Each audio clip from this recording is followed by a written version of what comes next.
कुंज बिहारी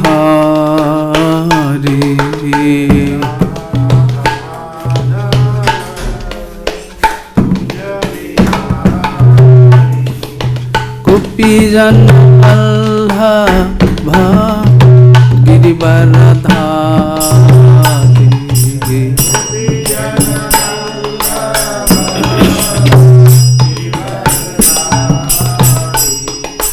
गोपी जन वल्लभ गिरिवरधारी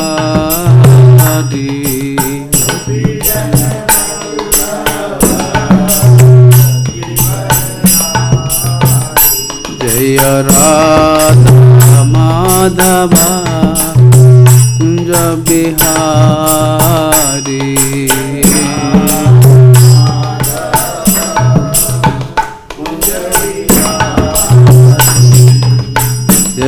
यशोदानंदन ब्रज जन रंजना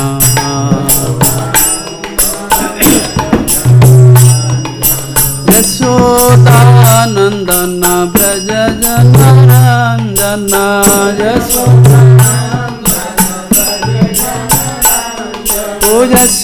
यशोदानंदन ब्रज जन रंजना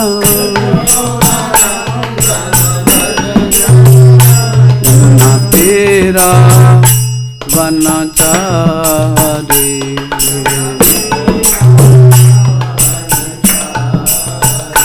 जय राधा माधव कुंज बिहारी जय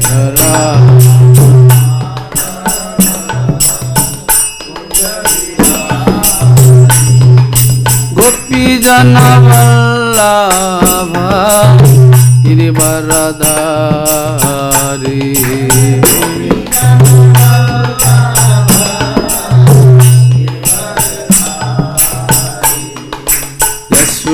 यशोदानंदन ब्रज जन रंजना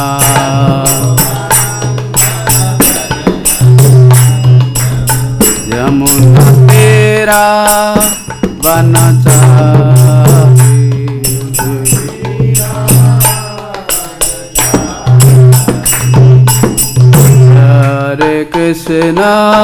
हरे कृष्णा कृष्ण कृष्ण हरे हरे राम हरे Ram Ram Ram Hare Hare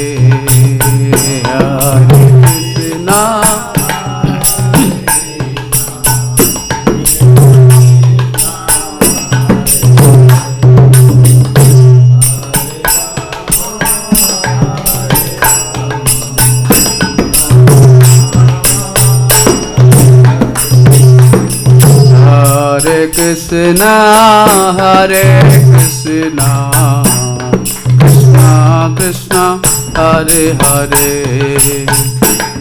Hare Ram Ram Ram Hare Hare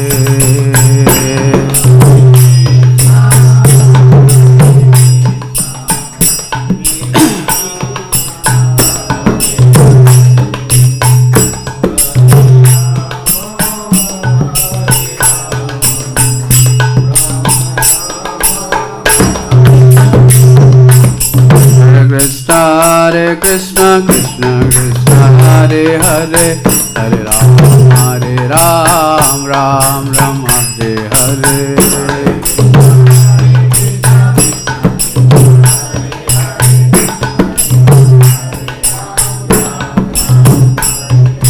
Hare Krishna Krishna Krishna Hare Hare Hare Ram Ram Ram Hare Hare Hare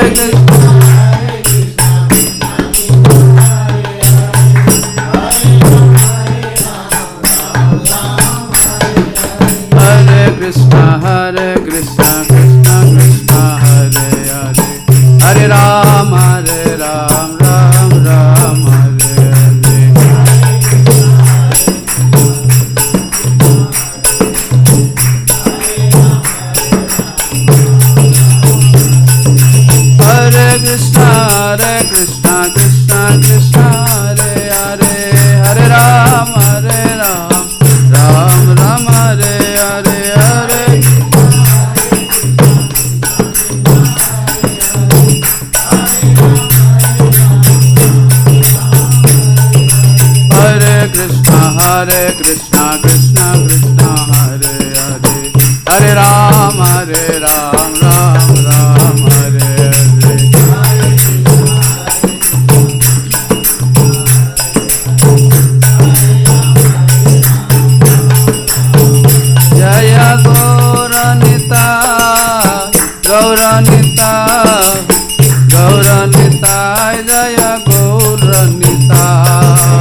Krishna Balram, Krishna Balram, Krishna Balram, जय जय कृष्ण बलराम।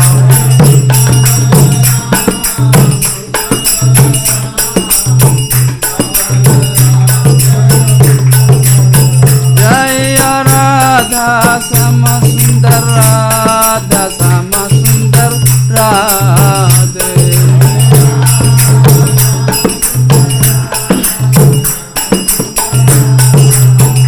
जय राधा श्याम सुंदर, राधा श्याम सुंदर राधे।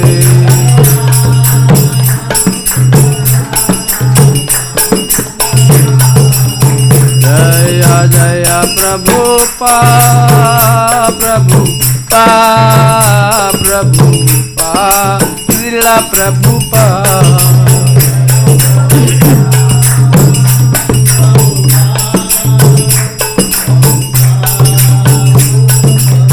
नित्य गौर हरि बोल, हरि बोल, हरि बोल, गौर हरि बोल।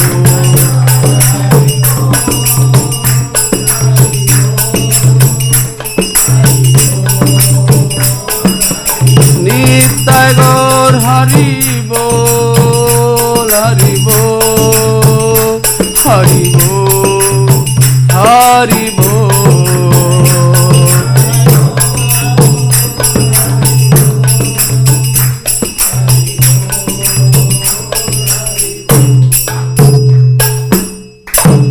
भुवन मंगल हरि नाम संकीर्तन की जय।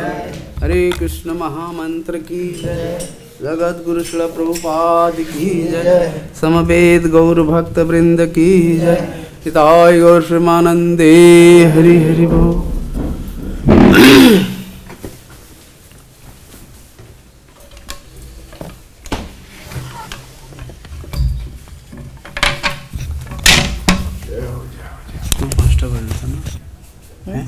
साढ़े 5, 4:30 से 5:30।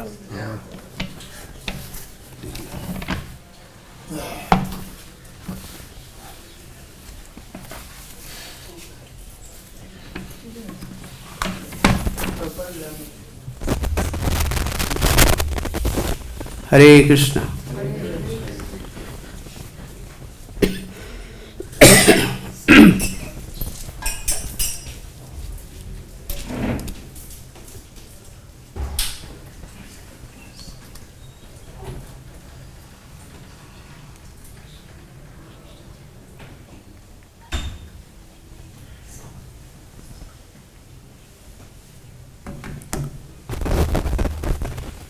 ॐ अज्ञानतिमिरन्धस्य ज्ञानाञ्जनशलाकया चक्षुरुन्मीलितं येन तस्मै श्रीगुरवे नमः।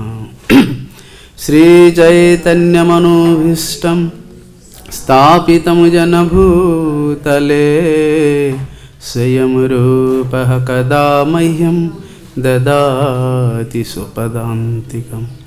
वन्देऽहं श्रीगुरो श्रीयुतपदकमलं श्रीगुरून् वैष्णवांश श्रीरूपं साग्रजातं सहगण रघुनाथा नितां तं सजीवं सादैतं सावधूतं परिजनसहितं कृष्ण चैतन्यदेवं श्रीराधा कृष्णपदान् सहगण ललिता श्रीविशाखान्वितांश।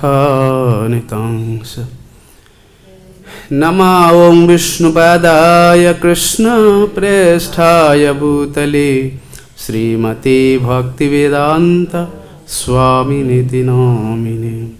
नमस्ते सरस्वती देवे गौरवाणी प्रचारिणे निर्विशेषशून्यवादी पश्चात्देशतारिणे।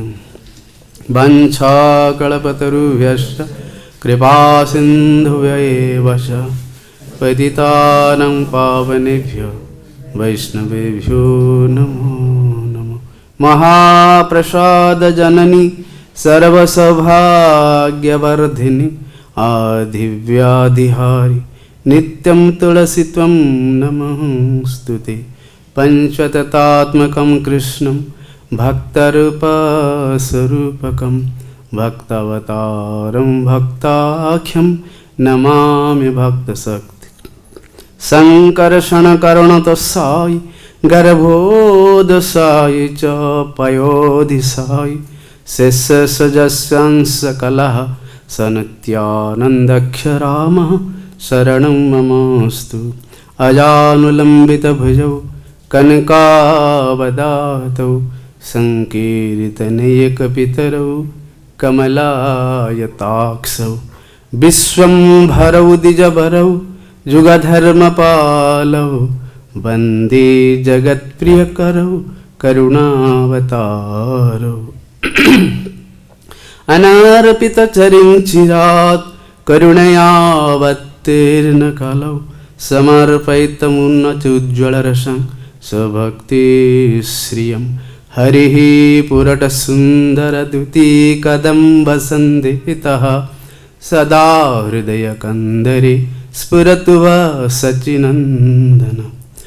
आनन्दलीलरसविग्रहाय हेमाब्जदिव्यछविसुन्दराय तस्मै महाप्रेमरसप्रदाय चैतन्यचन्द्राय नमो नमस्ते। वन्दे अनन्ताद्भुतैश्वर्यं श्रीचैतन्यमहाप्रभुं नित्यपि यत्प्रसादात् स्याद्भक्तिशास्त्रप्रवर्तकः। गुरवे गौरचन्द्राय राधिकावै तदालये कृष्णाय कृष्णभक्ताय तद्भक्ताय नमो नमः।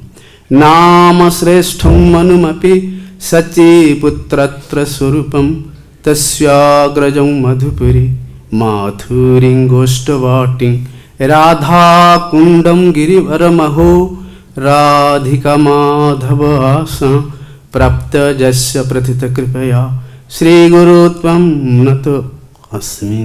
नमो महावदन्नाय कृष्णप्रेमप्रदायते कृष्णाय कृष्णचैतन्यनाम्नि गौरतस्यै नमः।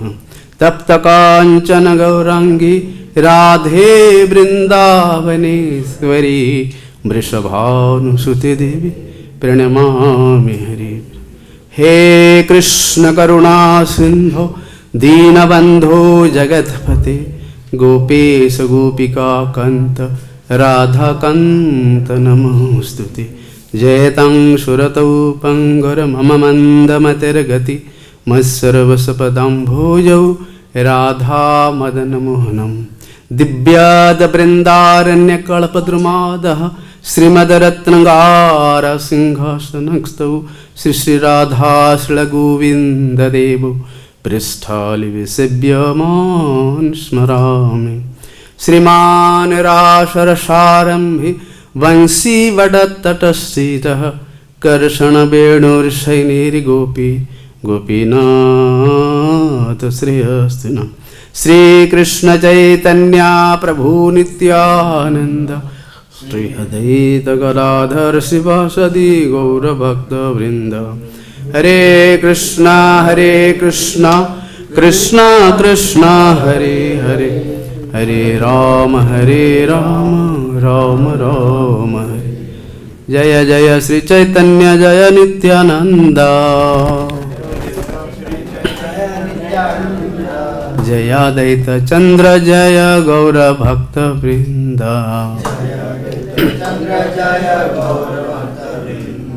जय जय श्री चैतन्य जय नित्यानंद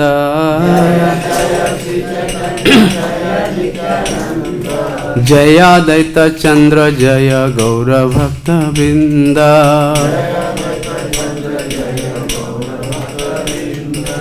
जगद्गुरु शिला प्रभुपाद की जय। शिला प्रभुपाद लीलामृत अध्ययन की जय। आप सब भक्त वृंद की जय। समस्त भक्तों को मैं सादर दंडवत प्रणाम करता हूँ। जो लोग अभी इधर उपस्थित हैं और ऑनलाइन पे जो लोग देख रहे हैं सुन रहे हैं, आप सबके चरणों में मेरे प्रणाम हैं।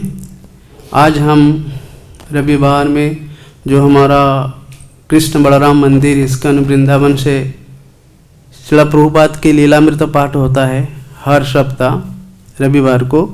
आज हम लोग ये श्रील प्रभुपाद लीलामृत प्रकरण 10 और इस शिष्य का नाम है आवश्यकता की यह महत्वपूर्ण घड़ी। आज हम 256 पृष्ठ से चालू रखेंगे।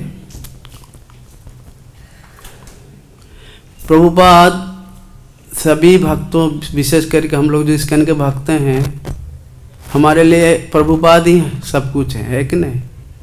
प्रभुपाद श्री चैतन्य महाप्रभु के बहुत बड़े भक्त थे,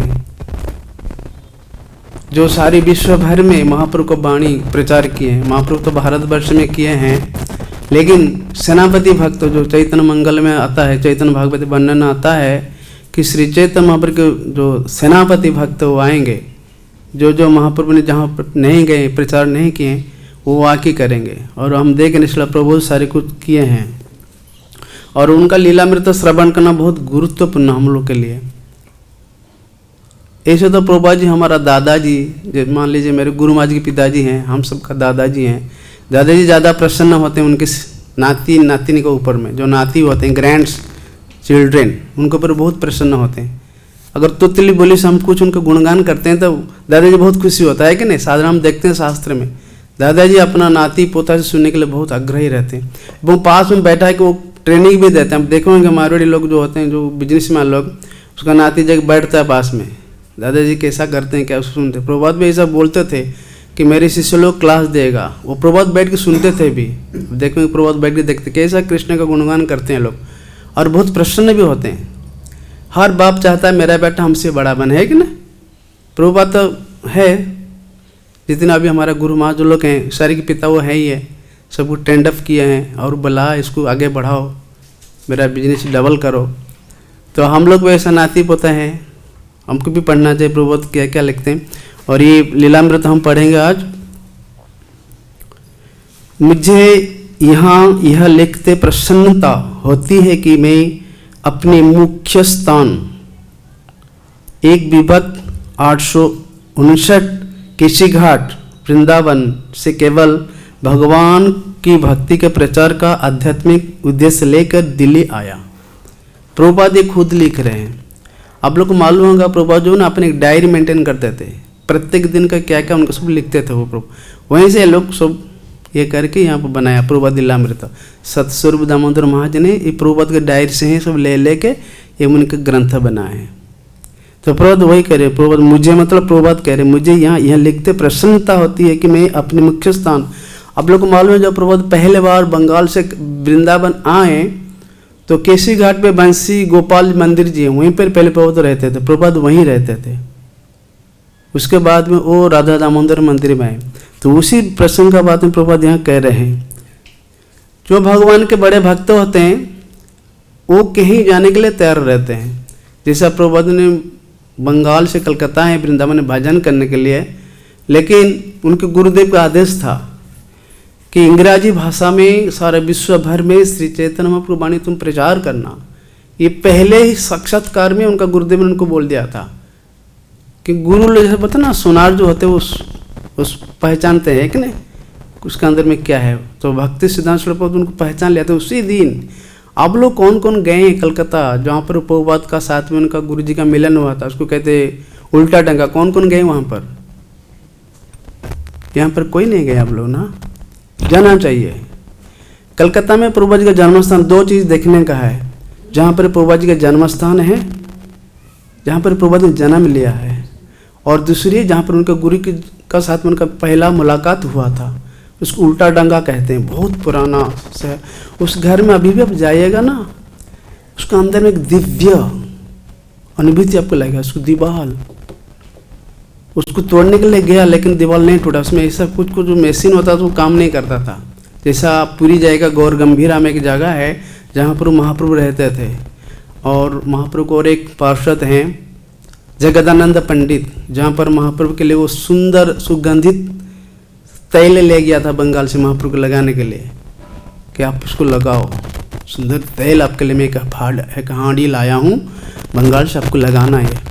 तो महाप्रभु बोलता है मैं सन्यास तेल लगाएगा, ये तो ठीक नहीं है। तुम एक काम करो, जगन्नाथ के लिए बहुत उपयुक्त ये है, जगन्नाथ ही उसको व्यवहार।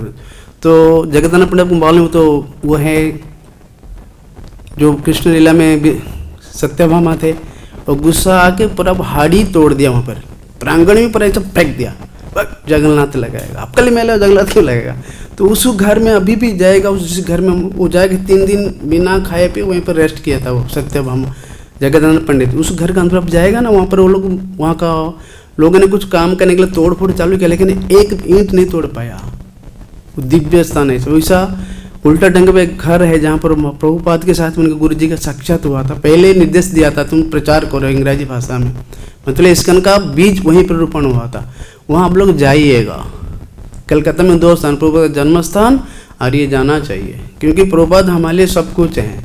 उनका जन्म स्थान देखना जरूरी है। कितना कष्ट किया प्रभुपाद ने, तो वो कहीं जाने के लिए तैयार है। वृंदावन में तो भजन करने के लिए नहीं आए थे, वृंदावन में आए थे अपना तपस्या से, अपना भक्ति से, कुछ ग्रंथ लिखकर, पूरा प्रस्तुति लेकर विदेश जाना प्रचार करने के लिए, इसलिए वो आए थे। लेकिन प्रभुपाद वही बता रहे, मुझे यहाँ लिखते प्रसन्नता होती है कि मैं अपने मुख्य स्थान केसी घाट वृंदावन में केवल भगवान की भक्ति के प्रचार का आध्यात्मिक उद्देश्य लेकर दिल्ली आया था। दिल्ली प्रभुपाद ऐसे नहीं जाते थे, प्रचार करने के लिए जाते थे दिल्ली। अब लोग को मालूम, प्रभुपाद खुद एक भगवत दर्शन निकालते थे, मासिक पत्रिका, खुद उसमें प्रभुपाद लिखते थे, एडिटिंग करते थे, प्रिंट आउट करते थे, खुद अपने आप लेके दिल में वितरण भी करते थे प्रभुपाद ने। ये उनकी बहुत प्रिय सभा था वो, तो इसीलिए वो दिल्ली जाते थे। और मुझे ये लिखते और भी प्रसन्नता होती है कि श्रीमान श्री कृष्ण शर्मा हरिभक्त अनुदास ने मेरे साहित्यिक कार्यकलाप के लिए मुझे एक उपयुक्त कमरा दिया है। जहाँ पर प्रभुपाद थे किसी घाट पे, उस कमरे का कौन किया था? श्री कृष्ण शर्मा बोले के एक व्यक्ति थे जो उनकी एक कमरा दिया था। तो देखिए वो कितनी कृपा मिला होगा उनको, प्रभुपाद को। श्री कृष्ण शर्मा उनका नाम है। हरि भक्तानुदास मेरे साहित्यिक कार्यकलाप के लिए मुझे एक उपयुक्त कमरा दिया था, माने परफेक्ट कमरा उनको दिया था वहाँ पर बैठ के इसको करने के लिए। वो भी कृष्ण प्रभुपाद की कृपा से उनको भी कृष्ण भक्ति कृष्ण को मिला है, क्योंकि जो जो भगवान के भक्तों की सेवा करेंगे भगवान उससे ज़्यादा प्रसन्न होता, हमको मालूम है। कृष्ण भगवान अर्जुन को कहते हैं आदि पुराण में, कृष्ण अर्जुन जो व्यक्ति कहता है कि मैं श्री कृष्ण का भक्त हूँ, असली में वो मेरा भक्त, असली भक्त नहीं है। भक्त है लेकिन असली भक्त वो नहीं है। असली भक्त कौन होता है? जो कृष्ण के भक्तों के भक्त होता है। हम वो कहते अभी श्लोक पढ़ा ना, कृष्ण भक्त तद भक्ताय। हम कृष्ण से बहुत दूर हैं, कृष्ण जी हमसे बहुत दूर हैं। उनके भक्त को माध्यम से जाने पड़ता है, उसमें बहुत इजी होता, बहुत सरल होता, सहज हो जाता। तो वही यहाँ पर ये कहता है, ये उनको साहाय्य किया था श्री कृष्ण शर्मा ने प्रभुपाद जी को। मैं यहाँ से बैक टू गॉडहेड अंग्रेज पाक्षिक पत्रिका निकाल रहा हूँ। 15 दिन में एक बार निकलता था ये बैक टू गॉडहेड। और नवल प्रेम सभा के अवैतनिक सचिव श्री कृष्ण जी, ये प्रेस में ये श्री कृष्ण जी कोई ये थे, नवल प्रेस सभा के ये अवैतनिक सचिव थे। कौन? कृष्ण शर्मा जी। श्री कृष्ण जी श्रीमद् भागवत पर मेरे प्रतिदिन व्याख्यान की व्यवस्था करते थे, और प्रभुपाद प्रत्येक दिन भागवत कथा करते थे, तो ये सारी व्यवस्था अरेंजमेंट करते थे श्री कृष्ण शर्मा जी। उनके बारे में प्रभुपाद यहाँ लिख रहे हैं। श्री कृष्ण जी के पिता स्वर्गीय श्री ज्योतिष प्रसाद शर्मा भी मेरे परिचित थे, और उनके जीवन काल में मैं जब भी दिल्ली आता था वो मेरे ठहरने के लिए स्थान की व्यवस्था करते थे। देखिए हम लोग श्री कृष्ण की सेवा करने के लिए हमारा कोई योग्यता नहीं है कि नहीं? कृष्ण की सेवा आपको मालूम है, हम लोग सबको मालूम है, श्री कृष्ण की सेवा सिर्फ श्रीमती राधा रानी करती हैं। हम तो जस्ट उनको सहायता करते हैं। जैसे हमारा गौड़िया वैष्णव का धारा ये है, जब हम लोग राजभोग लगाते, भगवान भोग लगता है ना, देखिए आप उसमें भक्ति विनोद ठाकुर ने बहुत सुंदर भजन लिखा है भोग आरती में, भज भक्त वत्सल श्री गौर हरि। उसमें सारे आइटम का नाम आता है। जो मंदिर इस तरफ से बनता तो बनता ठीक है, गुरु जी क्या करते हैं ना, जब जो ऑफरिंग करेंगे तो वो देखेंगे इसमें क्या क्या आइटम कम है, वो भी मानसिक में और उसमें ऐड करते हैं और कुछ देते हैं, ये चीज़ का कमी है वो बनाते हैं, फिर वो अपने गुरु को देते हैं, वो भी देखते क्या कमी है, फिर और कुछ वो भी ऐड करेंगे, ये चीज़ का कमी है। ऐसा करते करते धीरे धीरे धीरे धीरे पूरा हमारा गुरु परंपरा माध्यम से होकर ये श्रीमती राधारानी तक जाती है। राधारानी भी वहाँ पर जाकर देखते हैं क्या क्या कमी है, सारी कमी श्रीमती राधारानी पूरा करती हैं, फिर वो भगवान कृष्ण को खिलाती हैं। हम लोग डायरेक्ट सेवा कृष्ण नहीं कर सकते हैं। कृष्ण इसलिए अर्जुन को कहते हैं कि मेरे भक्तों का जो भक्त वो असली भक्त वही मेरा है। तो यही पर स्वयं पर यही प्रबाद वही लिखा रहे कि श्री कृष्ण जी श्रीमद् भागवत पर मेरे प्रतिदिन व्याख्यान की व्यवस्था करते थे। इसलिए जिसका जितना हमारा पास अर्थ है, सामर्थ्य है, मान है, बुद्धि है, तो मदद करना चाहिए भगवान कृष्ण की सेवा में। इससे जल्दी श्री कृष्ण की जल्दी कृपा मिलता है। श्री कृष्ण जी के पिता स्वर्गीय श्री ज्योति प्रसाद शर्मा भी मेरे परिचित थे और उनके जीवन काल में मैं जब भी दिल्ली आता था वो मेरे ठहरने के लिए स्थान की व्यवस्था करते थे। उनके योग्य पुत्र भी अपने सिलवान पिता के चरण चिन्हों पर चल रहे हैं।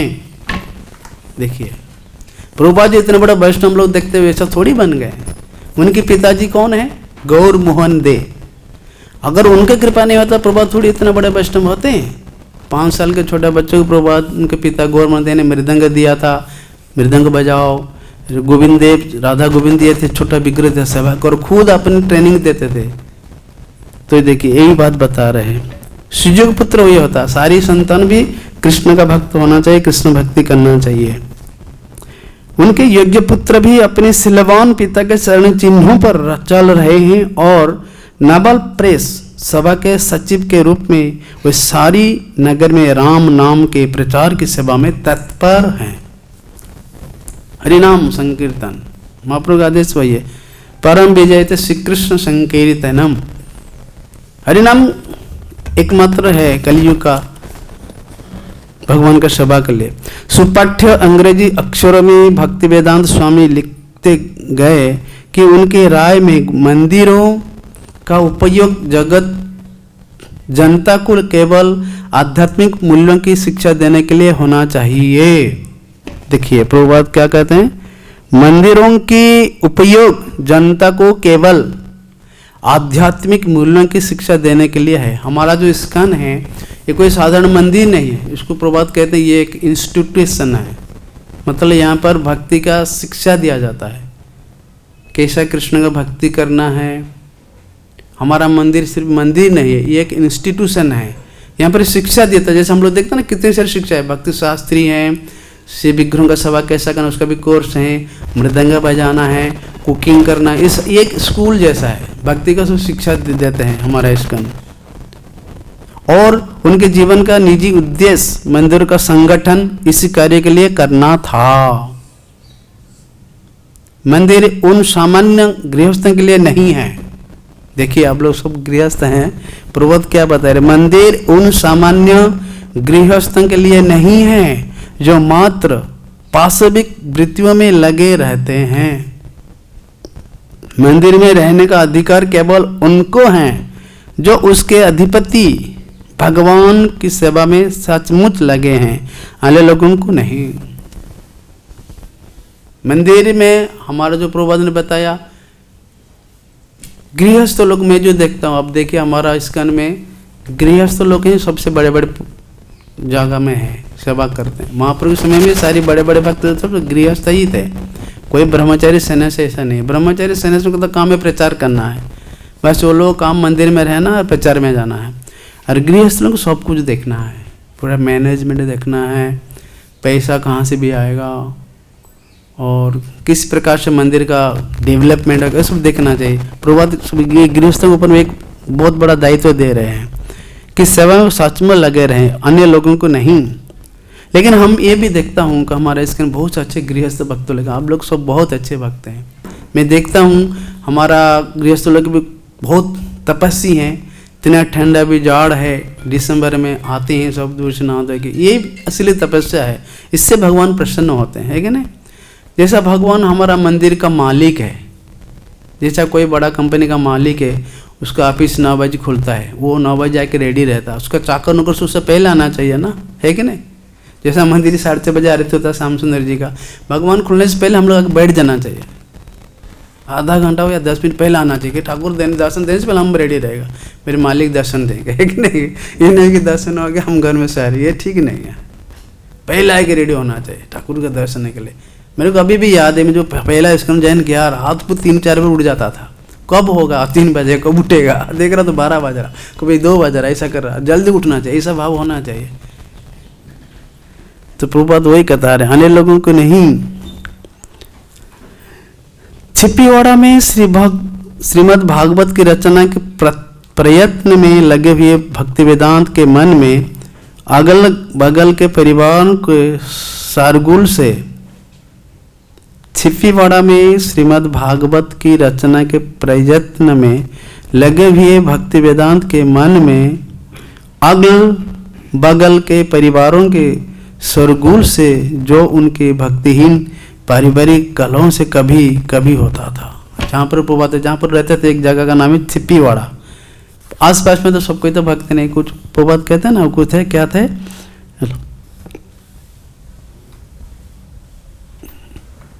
भक्ति वेदांत के मन में अगल बगल के परिवार के शोरगुल से, भौतिक लोग है, भक्तिहीन पारिवारिक जो व्यक्ति होते हैं वो लोग क्या है, कभी भी होता था। यह भाव को गया था कि मंदिर को अवश्य भवन के रूप में उपयोग में नहीं लाना चाहिए। मंदिर, यह भाव हो गया था कि मंदिर को आवासीय भवन के रूप में उपयोग में नहीं लाना चाहिए। मंदिर में सिर्फ भगवान की सेवा ही होना चाहिए।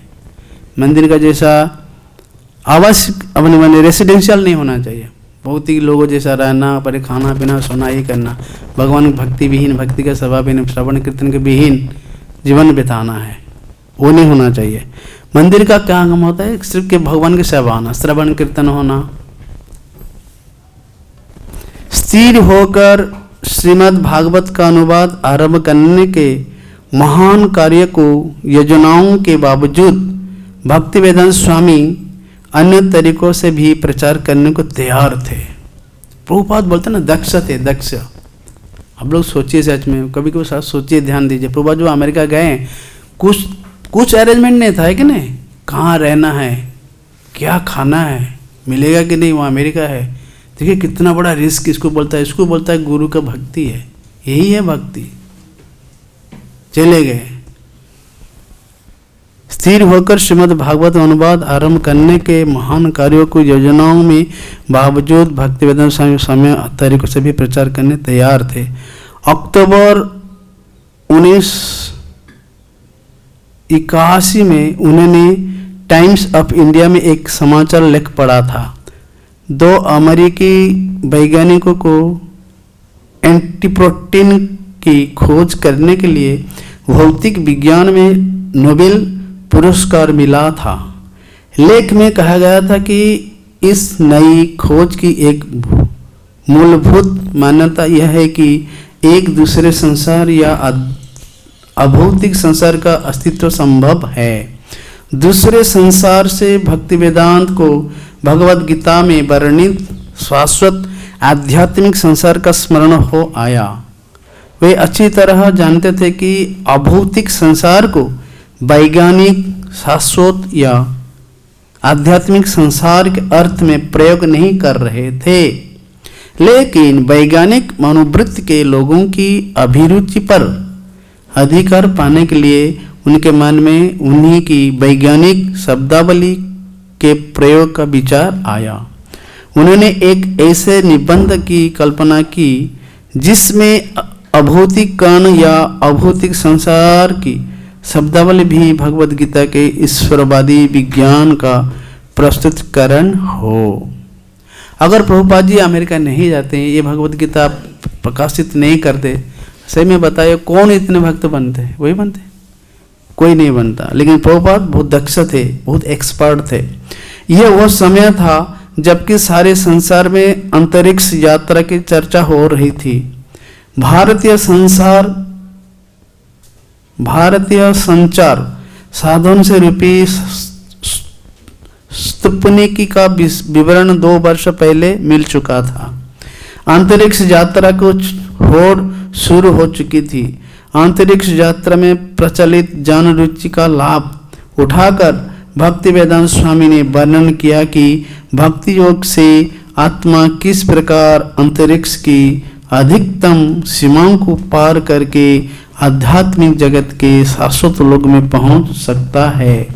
उसी समय बहुत वैज्ञानिक लोग जो इजी जन टू अदर प्लैनेट पूबा एक बुक लिखा था ना, इजी जन टू अदर प्लैनेट, कैसे हम एक जगह से एक दूसरे जगह जाएंगे, उसके लिए भक्ति योग प्रभात प्रचार किए। भगवत गीता के श्लोक में अपनी हाल के अनुवाद में उन्होंने दिए जो अभौतिक कण और अभौतिक संसार की परिकल्पना वाले नए भौतिक विज्ञान की भाषा में व्यक्त किए गए थे। Easy journey to other planets, अन्य ग्रहों की सरल यात्रा शीर्षक पुस्तक की पांडुलिपि 15,000 शब्दों में पूरी हुई थी। उन्होंने पांडुलिपि राधा प्रेस के हित शरण शर्मा को दिखाई, लेकिन उस छोटी सी पुस्तिका को छापने के लिए उनके पास पैसे नहीं थे। प्रभुपाद जी जो लिखे थे easy journey to other planet, उस समय ये छोटा पुस्तक छपाने के लिए भी प्रभुपाद के पास पैसा नहीं था। फरवरी 1960 में भक्ति वेदांत स्वामी ने उससे बैक टू गॉड हेड में 2 किस्तों में स्वयं छापने का निश्चय किया। गुजरात विश्वविद्यालय अहमदाबाद के भौतिक विज्ञानी श्री वाई जी नायक की जो बैक टू गॉड हेड डाक से मांगते थे, उनके लेखों पर तुरंत प्रतिक्रिया मिली। उनका विचार था कि भक्ति वेदांत स्वामी का अभौतिक सिद्धांत का यह प्रयोग सचमुच महत्वपूर्ण है। निस्संदेह यह एक उत्कृष्ट निबंध है। डॉक्टर नायक ने भौतिक विज्ञान और आध्यात्मिक ज्ञान के विषय में और आगे विचार विनिमय में अपनी रुचि व्यक्त की और भक्ति वेदांत स्वामी ने उसी उत्साह के साथ उनको उत्तर दिया। अंत में उन्होंने डॉक्टर नायक से आग्रह किया कि भारत की सांस्कृतिक सभ्यता को समस्त संसार में वितरित करने में वे उनका साथ दें। प्रभात उनको कह रहे थे, देखो आप भी मेरे को मदद करो, हेल्प करो, हम अपनी भारतीय संस्कृति को सारी विश्व में प्रचार करने के लिए मैं कोशिश कर रहा हूँ, आप भी मेरे को मदद करो। भक्ति वेदांत स्वामी को विश्वास हो गया कि उनकी इस प्रकार के निबंध में अंग्रेजी बोलने वालों को प्रभावित करने की बड़ी शक्ति है। भक्ति वेदांत स्वामी को विश्वास हो गया कि उनके इस प्रकार के निबंध में अंग्रेजी बोलने वालों को प्रभावित करने की बड़ी शक्ति है। इसलिए उन्होंने easy journey to other planets को बिना ठोस जल्दी की पुस्तक के रूप में छापने के निमित्त धन संग्रह करने के लिए कड़ा परिश्रम किया। अंत में 1960 में की पतझड़ ऋतु में पुस्तक छप गई। मतलब इस पतझड़ मतलब कि ठंडी में, कौन सी महीना होता है, ठंडी में होता ना पतझड़, लेकिन उससे पुस्तक के अंदर सम्मिलित लिया गया, उसे पुस्तक के अंदर सम्मिलित कर लिया गया।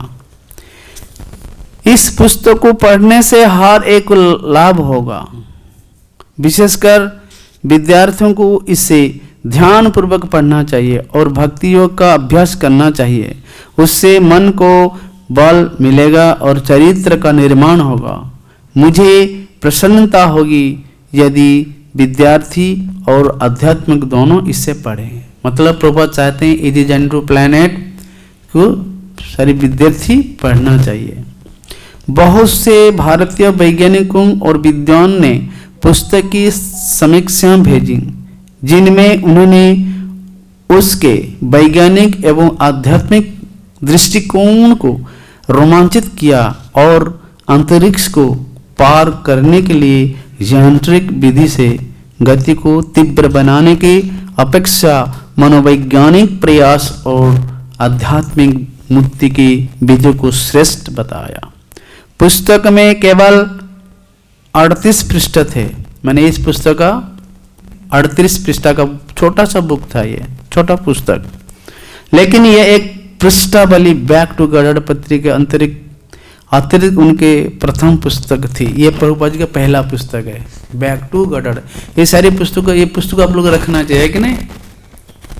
ये जो easy journey to other planet, उन्हें अन्य ग्रहों की सरल यात्रा, ये पुस्तक आप लोग खरीदिएगा, ठीक है? ये प्रभुपाद का पहला पुस्तक है। अभी इतना पुस्तक वितरण हो रहा है, लेकिन प्रभुपाद छोटे से स्टार्ट किया। ये वाला आपको सब खरीदना चाहिए, ठीक है? ये पुस्तक होना, अभी तो भागवत में सेट है, चैतन्य चरितमृत है, कृष्ण बुक है, भक्ति रसामृत, सारी बुक, लेकिन ये जो प्रथम बुक है प्रभुपाद जी का, इतना मेहनत से प्रभुपाद किया, ये पुस्तक रखना छोटा सा, हमेशा कोई व्यक्ति छोटा से बड़ा था, है कि नहीं? तो उसको रखना चाहिए हम लोग पास में। बहुत से भारतीय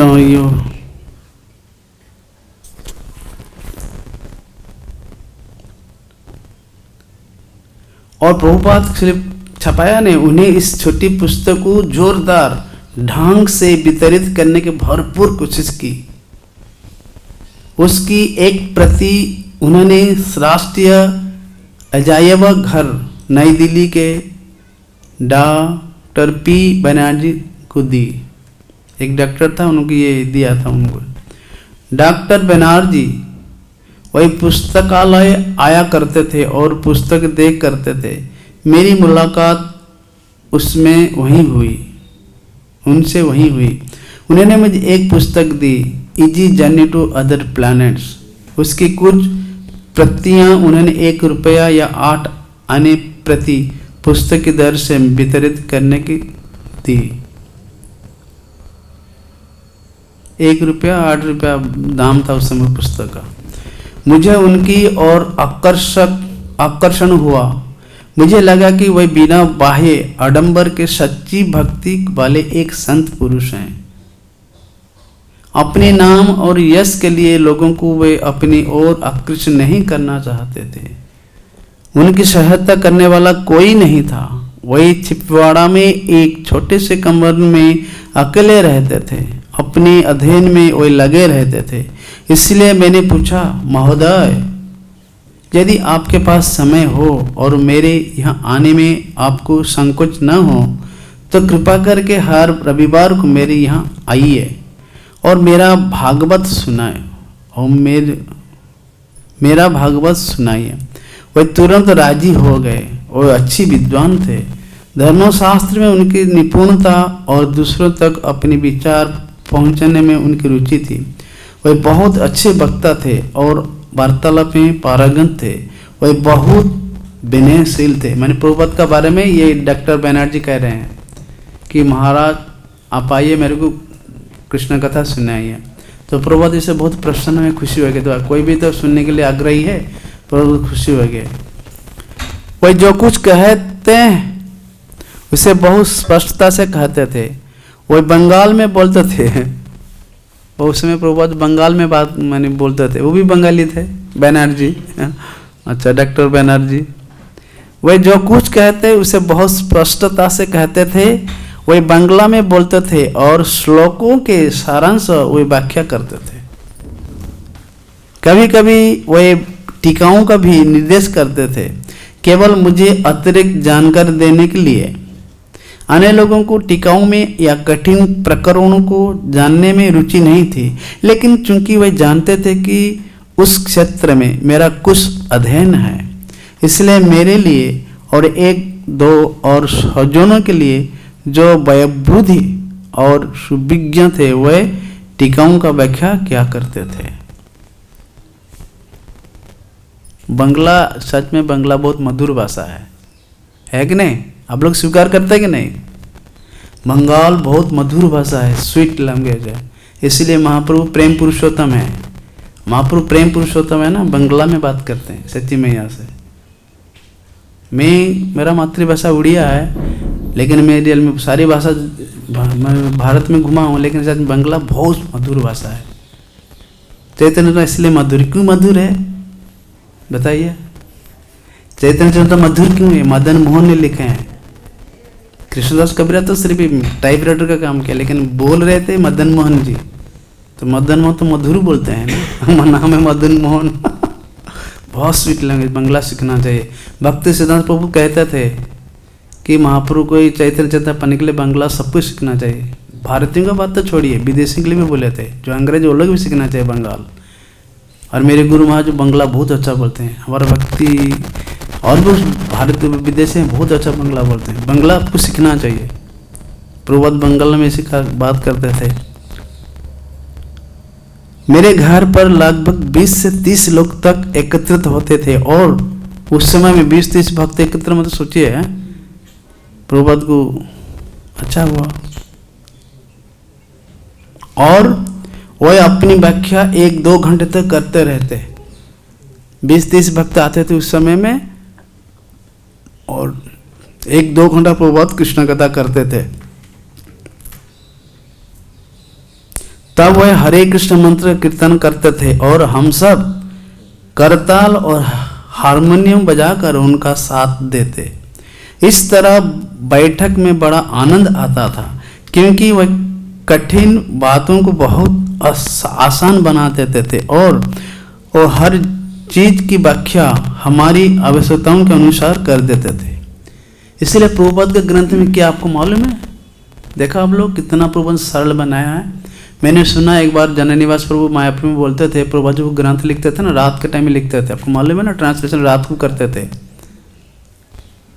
तो रात में जो मतलब शांत से एक एक शब्द प्रभुपाद सोच करके डालते थे कि किस शब्द को प्रयोग करने से लोगों को समझ में आ जाएगा। इसलिए कठिन शब्द व्यवहार नहीं करते थे प्रभुपाद। एक एक शब्द देने के लिए उनको 2-3 दिन लग जाता था, क्या शब्द दूँ कि लोग सरल समझ सकें। वही बता रहे अभी डॉक्टर बैनर्जी कि इतना सरल शब्द वाक्य करते थे।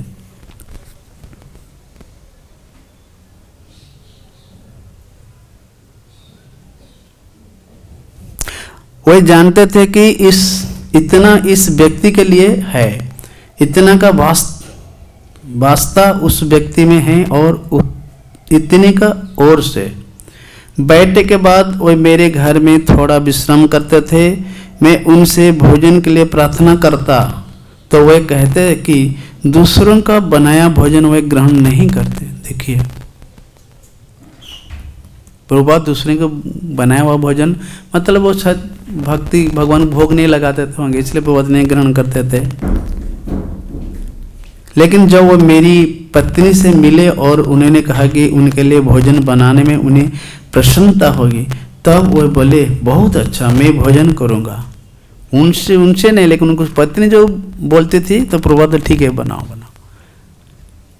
उसके बाद जब वो रविवार को मेरे यहाँ आते, मेरी पत्नी उनके लिए भोजन बनाया करती थी। मैंने डॉक्टर बैनर्जी का पत्नी, वो भी बंगाली होंगे। कभी कभी वही मुझसे पूछते कि इस क्षेत्र में अधिकाधिक लोगों को कैसे आकृष्ट किया जाए।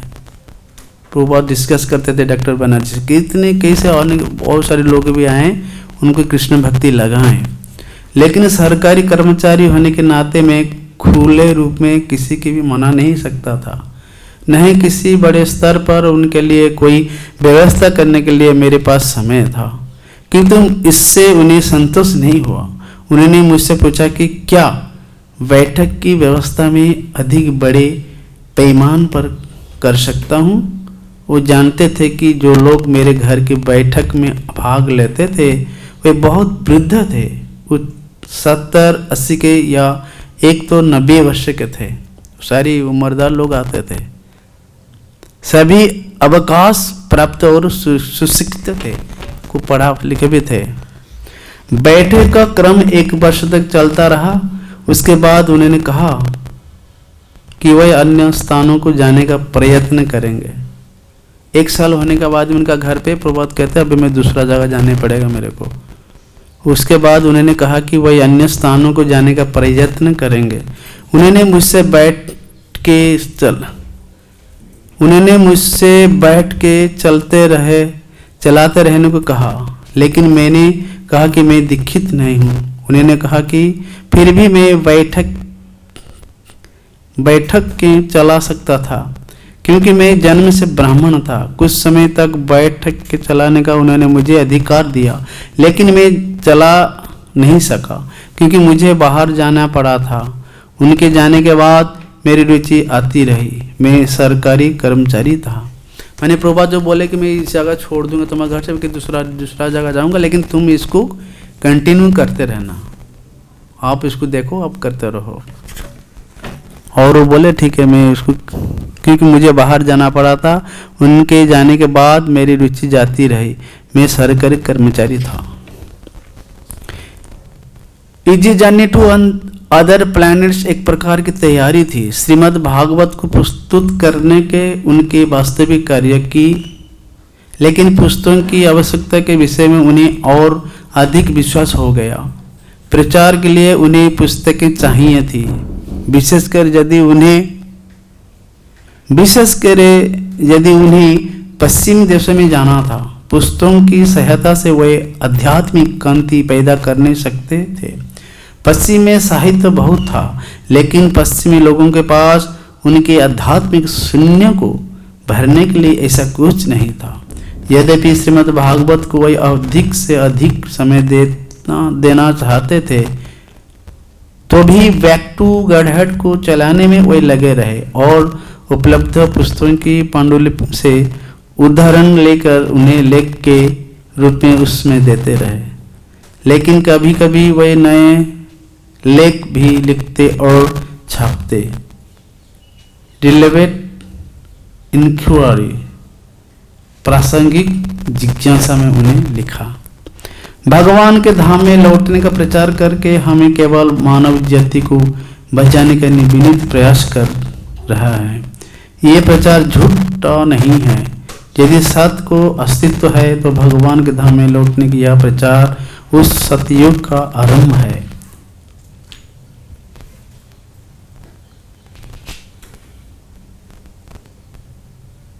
ए अर्डलेस सिविलाइजेशन एक अनिश्चिततावादी सभ्यता नाम के लेख में भक्ति वेदांत स्वामी ने प्रधानमंत्री नेहरू की इन शिकायतों को उल्लेख किया कि धर्म के नाम पर जनता के धन का दुरुपयोग किया जाता है। भक्ति वेदांत स्वामी ने टिप्पणी की कि यद्यपि निस्संदेह ऐसे उदाहरण वस्तुत से हैं जहां धार्मिक नेता आपराधिक मामलों में फंसे पाए जाते हैं, लेकिन यदि आंकड़ों की तुलना की जाए तो राजनीतिक धूर्तों की संख्या धार्मिक धूर्तों से अधिक होगी।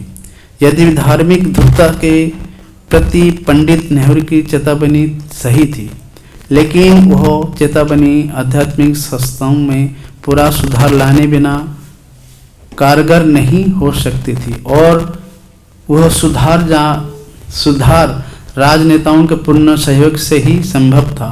भक्ति वेदांत स्वामी ने अपने उस पत्र से उदाहरण दिया उन्होंने प्रधानमंत्री नेहरू के भगवत गीता का अध्ययन शुरू करने को कहा था, परंतु जैसा कि भक्ति वेदांत स्वामी ने बैक टू गॉडहेड के अपनी पाठों को सूचित किया, पंडित नेहरू ने उनके उस पत्र का उत्तर कभी नहीं दिया।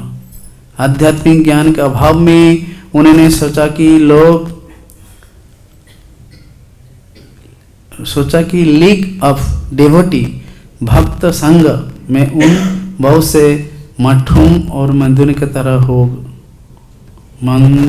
की तरह ही होगा जो उनके लिए सिरदर्द हो रहा है। भक्ति वेदांत स्वामी का पंडित नेहरू पर अभियोग यह था कि वे समझते थे कि प्रत्येक आध्यात्मिक संस्था जनता से धन संग्रह करने का तहखान और बाद में उस धन का संस्कारास्पद कार्यों में दुरुपयोग किया जाता है। नेहरू को जो बताते हैं, जवाहरलाल नेहरू नहीं, क्या नाम है? महात्मा नेहरू कौन? महात्मा गांधी। नेहरू बात कर रहे हैं ना, प्रधानमंत्री कौन थे? जवाहरलाल नेहरू थे ना। महात्मा गांधी नहीं, जवाहरलाल नेहरू। प्रभात देखा ना, उनको कभी भी बुक गीता भी दिया उनका हाथ में, प्रभात दिया। तो वो सोचते थे वो तो भौतिक जनता नेता है और प्रभात आध्यात्मिक नेता है। प्रभात का भाव अलग था कि सभी जैसा भगवान के प्रति भक्ति करें, भगवत हम लौट जाएं, इसके लिए प्रभु सोच रहे थे कि जनता में ये, वो सोच रहे थे उल्टा कि ये बाबा सब कुछ अपने कमाने का चक्कर में और जनता का पैसा लेके शो करेगा। लेकिन प्रभुपाद तो शुद्ध भक्त थे श्री कृष्ण के, है ना।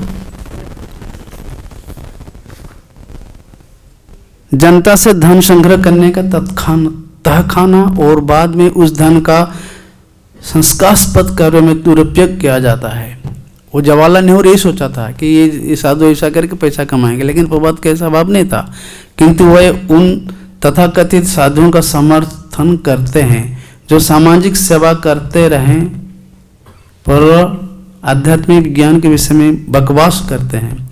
ऐसा इसलिए है कि पंडित नेहरू को स्वयं आध्यात्मिक ज्ञान नहीं है। यद्यपि वे ब्राह्मण और पंडित हैं, आध्यात्मिक ज्ञान का अभाव शूद्रों या श्रमिकों का गुण है।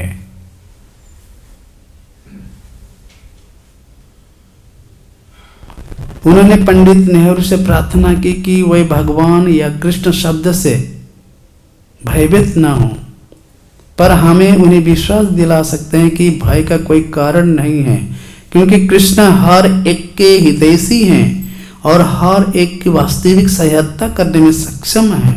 भक्ति वेदांत स्वामी ने अपने लेख का अंत यह कहकर किया कि अनैतिक व्यवहार भारत के देवालयों तक ही सीमित नहीं है, वरन वह सारे संसार की भौतिकवादी सभ्यताओं में समान रूप से व्याप्त है। विशेषकर युवा वर्ग के भिक्षुकों को भी उन्होंने दान दिया है, जो 1960 से 70 के बीच सर्वत्र व्यापक हो रहे थे। अच्छा होगा कि डॉक्टर पहले स्वयं अपनी दवा करें, क्योंकि नास्तिकवादी सभ्यता में जबकि मठों और मंदिरों के पुजारी पंडित नेहरू के लिए सिरदर्द बने हैं हुए हैं। ऐसे ही लोगों दूसरे नाम से अरब और एशिया के राजनेताओं के सिरदर्द का कारण है।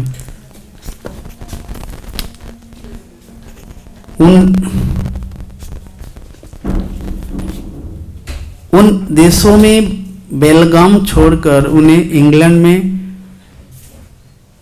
टेडी बैज, अमेरिका में रेवल्स विदाउट काज, जर्मनी में हाफ स्ट्रिंग, स्वीडन में लेदर जैकेट्स, जापान में चिल्ड्रेन ऑफ द सन और रूस में स्टाइल ब्याज कहा जाता है। नास्तिकवादी सभ्यता का यह उपज है और सारे सिर दर्द का मूल कारण यही है। उसका पूरा उपचार जरूर है।